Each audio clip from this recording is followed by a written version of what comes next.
سیالکوٹ تھانہ سمڑیال کے علاقہ محلہ راجپوتہ میں خاتون پر بدترین تشدد کا معاملہ۔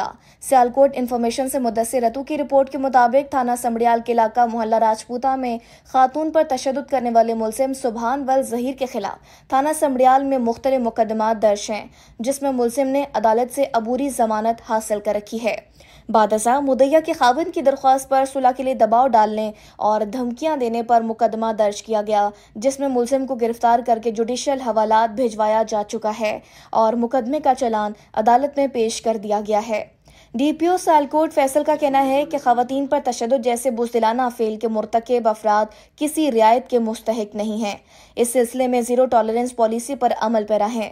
وزیر اعلیٰ پنجاب کے ویژن کے مطابق خواتین کا تحفظ اولین ترجیح ہے۔